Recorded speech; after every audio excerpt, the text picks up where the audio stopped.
Graça e paz, irmãos. Eu quero, com todo carinho, convidar a igreja para abrir a Bíblia no primeiro livro das Crônicas, no capítulo 12. Primeiro livro das Crônicas, capítulo 12. Vamos ler o primeiro versículo.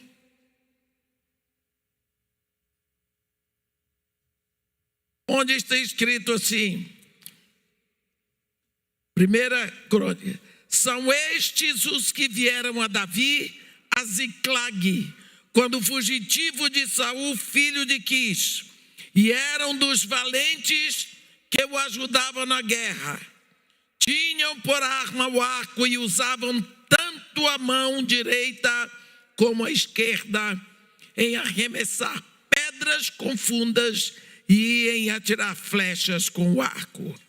Eram dos irmãos de Saul, da tribo de Benjamim. No versículo 32, no versículo 23, está escrito assim: ora, este é o número dos homens armados para a peleja que vieram a Davi em Hebrom, para lhe transferirem o reino de Saul, segundo a palavra do Senhor. Versículo 32 está escrito: dos filhos de Issacar, conhecedores da época, para saberem o que Israel devia fazer, 200 chefes e todos os seus irmãos sob as suas ordens. Nós estamos vendo aqui um momento na história de Israel em que Davi precisava de um exército. Davi era por direito e por chamado de Deus o rei de Israel. Ele saía à peleja para dar vitórias a Saul, mas agora Saul morreu. Então, resolveram fazer um exército forte para Davi. E foram tirando homens de todas as tribos. Mas nos chama a atenção o que a Bíblia diz sobre os filhos de Issacar.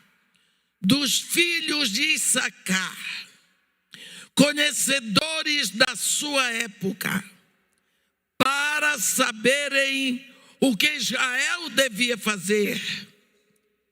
Foram tirados 200 homens e todos os seus irmãos sob suas ordens. Se você hoje tivesse que se empenhar num papel desse, você conheceria a sua época. Você saberia o que tem que fazer. Você sabe o que está acontecendo hoje. Sabe porque Deus o escolheu para ser a igreja do século 21. Que momentos da história nós estamos vivendo? Meus irmãos, os momentos mais decisivos da história de Deus com o homem parece que estava dormindo. Foi assim quando o anjo anunciou a Maria que ela foi o ventre escolhido para Deus trazer seu filho homem. Foi assim quando nasceu Jesus, a solução, o Cristo, a solução prometida a Eva lá no Éden. Depois de milhares de anos, Deus estava cumprindo a sua promessa. Belém dormia. Ninguém sabia. Uns magos lá no Oriente vibraram de alegria. Corramos para Israel. Haja camelo, haja comitiva, haja poeira de deserto, para eles virem adorar o rei de Israel. Uns pastores que estavam acordados meia-noite, o anjo foi lá e anunciou, porque eram os únicos acordados. A estrela fazia festa indicando o lugar. E os homens dormiam. Ninguém sabia. Quando veio o Espírito Santo, começa a época na terra chamada igreja. A comunidade dos gemidos pelo sangue de Jesus. Só quem estava ali naquele perímetro ouviu. Porque o Espírito Santo não veio como agente secreto. Ele veio fazendo barulho, como de vento impetuoso. Vieram línguas de fogo. Por que será que nos momentos imprescindíveis da história de Deus com o homem, ninguém percebe? O que é que está acontecendo agora? Que época você está vivendo do ponto de vista da visão de Deus, do tempo de Deus? Jesus, quando fez o seu sermão profético, em Mateus 24, que os discípulos chegaram para ele, no Monte das Oliveiras, fizeram 3 perguntas. Senhor, quando sucederão essas coisas relativas ao templo? Que sinal haverá da tua vinda? Que sinal haverá da consumação dos séculos? Jesus Cristo olhou para aqueles discípulos, olhou bem no rosto e disse para eles: olhe, vede que ninguém vos engane. Vede, vocês estão preocupados com o que vai acontecer no futuro? Preocupem-se com o engano, com a aparência que o mundo traz. Foi assim que Eva e Adão caíram. Cuidado, que ninguém vos engane. Ele falou. A Bíblia fala de sinais. Os sinais são visíveis, são quase palpáveis. Se nós olhamos, ontem falei isso, sobre sinais. Nós vemos no livro do profeta Daniel, no capítulo 12, no versículo 4, Deus dizendo abertamente para Daniel: Daniel, agora que já foi falado tudo com você, você encerra as palavras, sela, fecha o livro, até o tempo do fim. Quando é o tempo do fim? Segundo a Bíblia, é o tempo do fim. O tempo final é agora.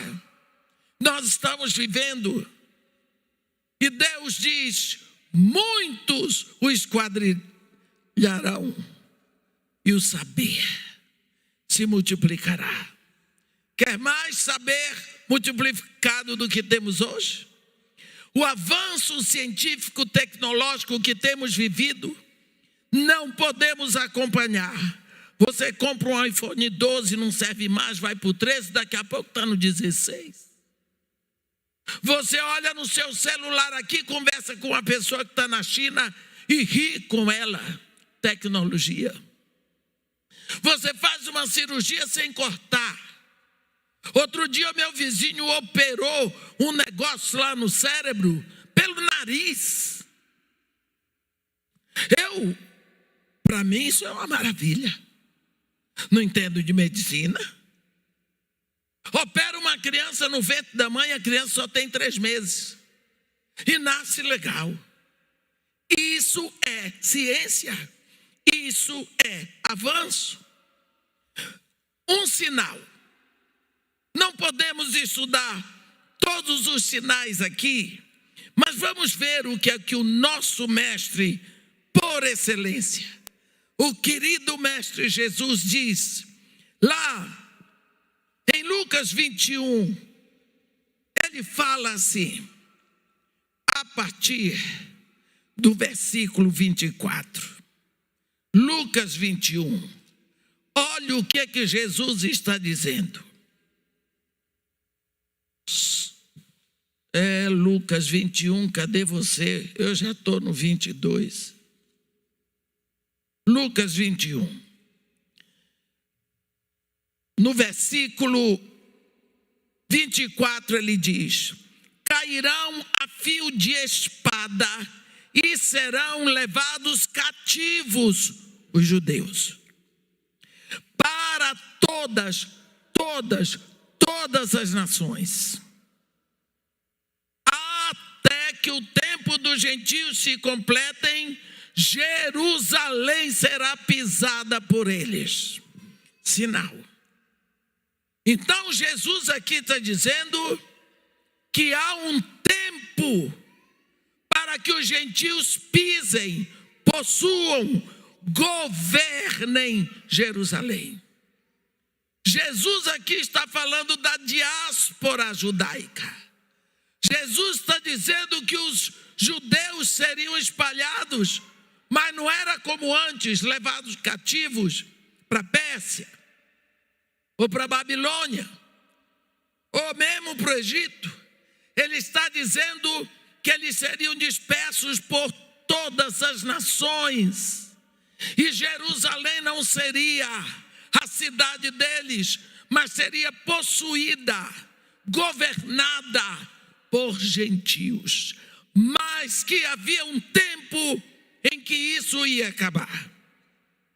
Do versículo 29, ele diz: aprendei, vede a figueira e todas as árvores, quando começam a brotar, vendo-o sabeis por vós mesmos que o verão está próximo. Versículo 32. Em verdade vos digo que não passará esta geração sem que tudo isso aconteça. O que Jesus está dizendo aqui, para variar, é sempre muito sério. O que foi que aconteceu? Depois que vem a destruição do templo, a perseguição, o povo judeu é levado, é disperso pelo mundo. E nós sabemos o que aconteceu com esse povo. Eles tiveram seus bens saqueados, eles foram mortos. O dinheiro dos seus bens, os reis católicos da Espanha, Dom Fernando de Aragone, com a rainha Isabel de Castelo, se uniram, fizeram uma coalizão, vamos matar judeus, mandaram trazer o cardeal de Roma para aniquilar judeus, pegaram o dinheiro deles e compraram 3 caravelas e deram para Cristóvão Colombo, que veio para descobrir a América e trazer restante de judeus para jogar no novo mundo. Foi assim que nasceu os Estados Unidos. Em ti, Abraão, e na tua descendência, benditas serão todas as famílias da terra. Meu irmão, você é sul-americano, norte-americano. Esse continente foi descoberto com capital judeu. Precisamos orar por esse povo, mas não fica por aqui. Sabemos o que esse povo passou na Europa. Sabemos como pegavam mulheres para fazer experiências no ventre delas. Mas Deus estava movendo, porque Deus trabalha com plenitude de tempo. Primeira Guerra Mundial. A Alemanha é obrigada pelo Tratado de Versalhes a pagar toda a despesa. Nisso aparece aquela figura, Hitler, que tinha um plano. O nome do plano dele é Mein Kampf, que no hebraico, que no árabe é Jihad. E o plano dele era esse mesmo: acabar com os judeus, saquear os bens, dar calote em todo mundo, fortalecer o exército, construir estradas de ferro e fabricar um carro que fosse para todo mundo. Aí surge Volkswagen. Folk, povo, Wagen, carro. Volkswagen, carro popular. É daí que veio. Eles fizeram tanto com os judeus, e eu não vou falar sobre isso, que quando vem, em 1948, a criação do Estado de Israel na ONU foi um milagre. Quem deu o voto para que fosse criado, mas Deus tinha avisado. Deus tinha dito: trazei meu povo, povo que dizeis não ser mais povo. Por quê? Porque quando foi criado o Estado de Israel, ninguém nesse mundo pensava que ainda existia judeu para levantar uma bandeira. Mas Deus tinha dito: direi ao norte, entrega, e ao sul, não retenhas. Trazeis meus filhos de longe e minhas filhas das extremidades da terra. Virão com choro, virão em lágrimas, entre eles os cegos, os coxos, os aleijados, as grávidas, em grande congregação aos montes de Israel. Quando foi na hora de judeus voltaram, vinham cegos das experiências de Hitler, vinham coxos, vinham aleijados, vinham grávidas, sem saber quem era o pai do seu filho, porque tinha sido feito experiência no ventre delas. Agora olhe uma coisa: quando Abraão engravidou Agar, o filho que nasceu não era herdeiro da promessa, não era semita, mas Abraão era semita, mas o ventre era de Misraim, era do Egito. Mas quando ele engravidou Sara, o filho é semita, porque não é o mesmo pai, mas quem dá a descendência é a mãe, é pelo ventre.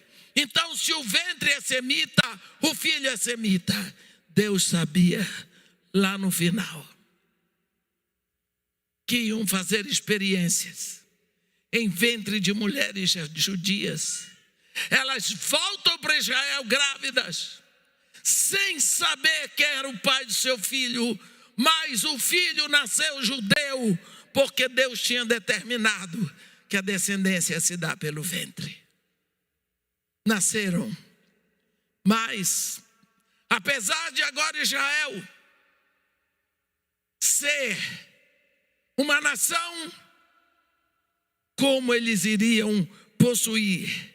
A Bíblia diz lá em Isaías 60, você vê isso muito em Isaías, você vê isso muito em Jeremias, quando Isaías diz: quem são esses que voltam voando dentro de asas de pombas prateadas? O profeta viu os aviões, porque ninguém voa dentro de pomba, meus irmãos.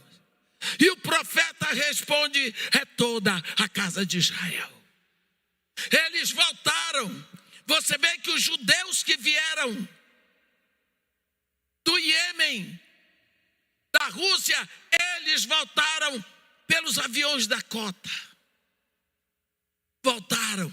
O profeta contemplou o retorno dos judeus. Chegaram. 1948. Palavra para lá, reunião para cá, decisões, e os árabes lá, e os povos lá em Jerusalém. Jerusalém é nossa, mas Jesus tinha dito: Jerusalém será pisada pelos gentios até que o tempo desse se complete. No dia 6 do mês 7 do ano de 67, numa guerra de 6 dias, no 7º, uma guerra onde haviam 6.000 soldados árabes contra 700 judeus. No 7º dia, os soldadinhos judeus foram lá no Monte Moriá e implantaram a bandeira de Israel. Acabou o tempo dos gentios. Jerusalém será pisada pelos gentios até que o tempo desse se complete. Ali, em 1967, acabou o tempo dos gentios. Sinal que Jesus diz: acabou. Estamos vivendo um outro momento. Jesus Cristo também diz, no seu sermão do capítulo 21 de Lucas: olhai a figueira, quando já os seus ramos estão prontos, sabeis que está próximo o verão. O que é o verão? O verão, por acaso, não é uma estação de colheita? É. Colheita. Você planta, cresce, dá flor, dá fruto, mas chega a hora da ceifa.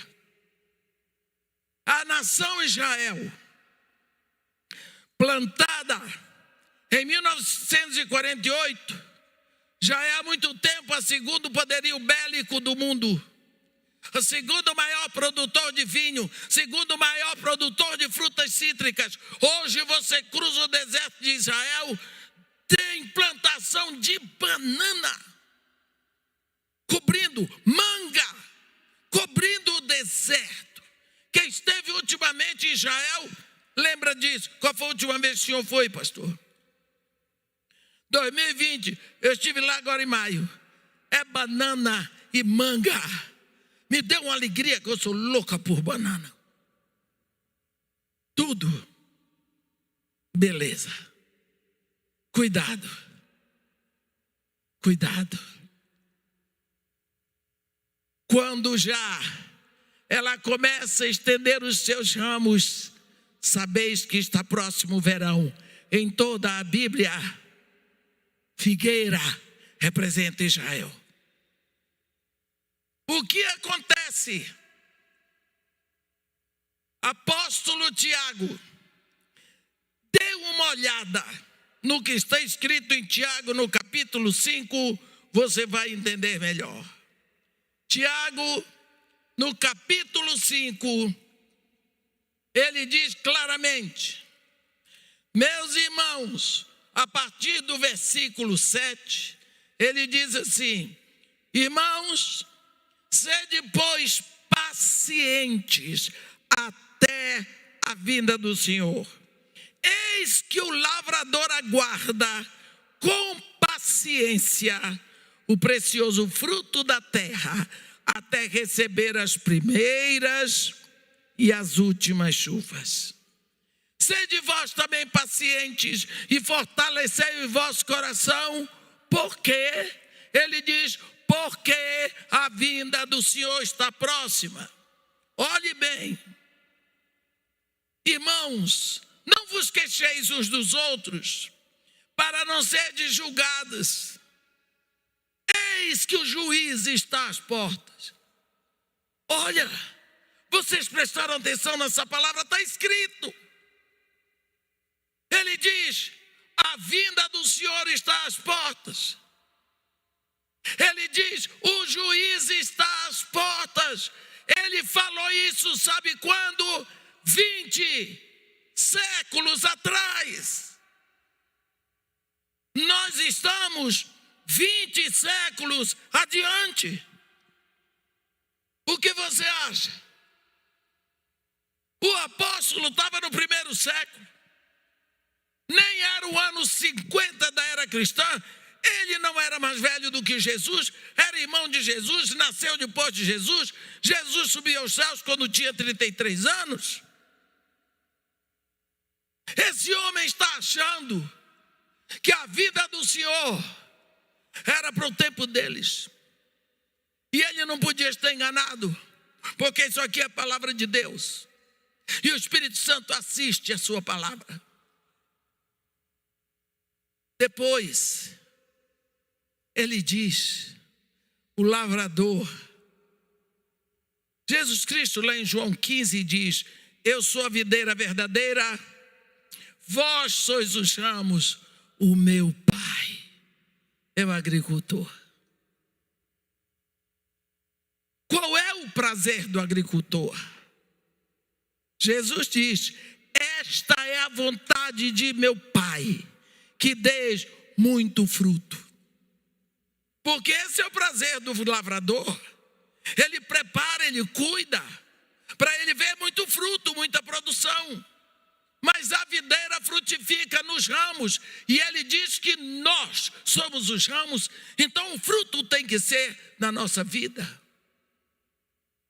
Ele ainda, vou dizer mais um trecho para vocês, que está escrito em 1 Tessalonicenses 4.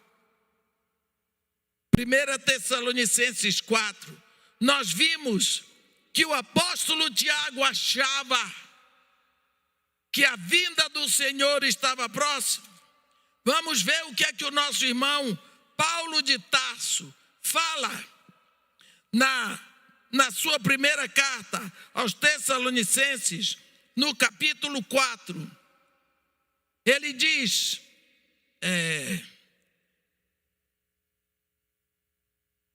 no versículo 15, olha o que o apóstolo Paulo escreve para os Tessalonicenses. Ora, ainda vos declaramos por palavra do Senhor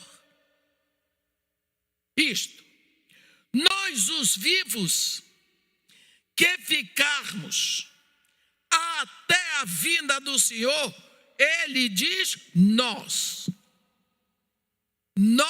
os vivos, ele estava se incluindo, que ficamos até a vinda do Senhor, de modo algum precederemos os que dormem, significa os que já morreram.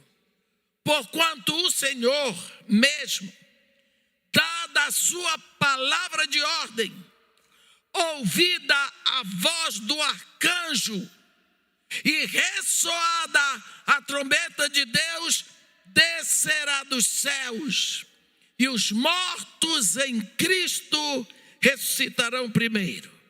Depois nós, ele bota nós de novo. Depois nós, os vivos, os que ficarmos, seremos arrebatados juntamente com eles entre nuvens para o encontro do Senhor nos ares, e assim estaremos para sempre com o Senhor.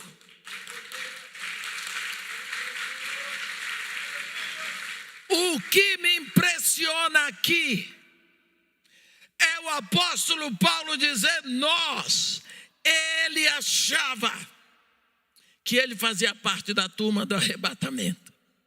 Como o apóstolo Tiago também, primeiro século, ainda não aconteceu o arrebatamento. Que momento nós estamos vivendo? O que você está fazendo aqui?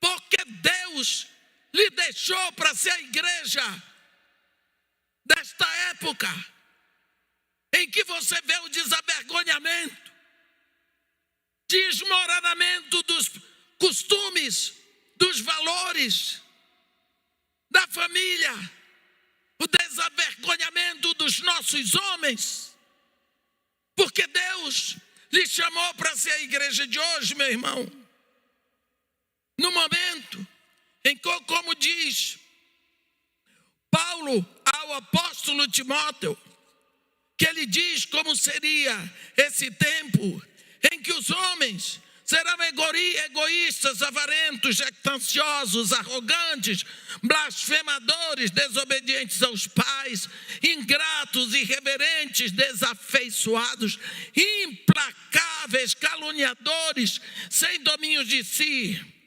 cruéis, inimigos do bem, traidores, atrevidos, enfatuados, mais inimigo dos prazeres do que amigos de Deus, tendo forma de piedade, negando-lhe, no entanto, o poder.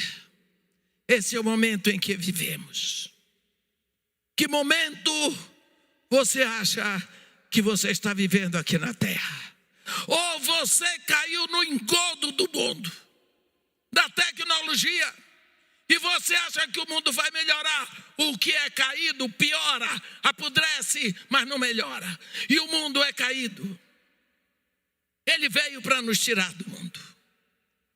Sabe, eu já vou terminar.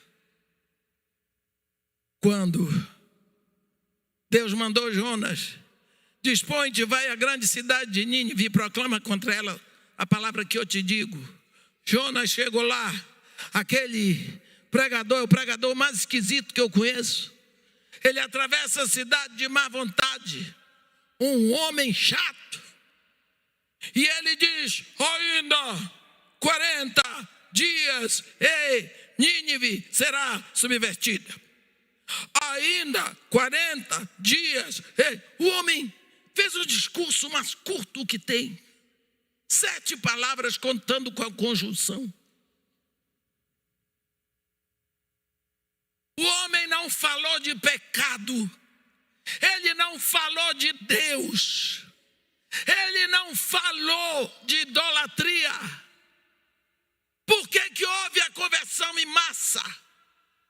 Porque o rei desceu do seu trono, se vestiu tirou as vestes reais, vestiu pano de saco, se assentou na cinza e deu uma ordem geral: todos se convertam ao Deus de Jonas, todos entrem em jejum, até os animais. O que foi isso?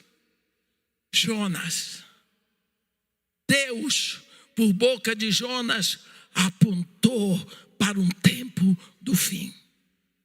Hoje são 40 dias, amanhã são 39, e depois são 38. Bota as barbas de molho, porque a cidade será destruída. Deus nos ensina como fazer um discurso escatológico. A cidade tomou providências. Será que nós queremos mais escatologia do que vemos expresso na mídia? Será que nós queremos ver mais? Os filhos de Issacar eram conhecedores de sua época, para saberem o que Deus queria que eles fizessem. Você está conhecendo a sua época do ponto de vista de Deus, para saber qual deve ser a sua atitude hoje, meu irmão. Eu vou deixar essa pergunta com você, mas eu vou levar ela comigo também.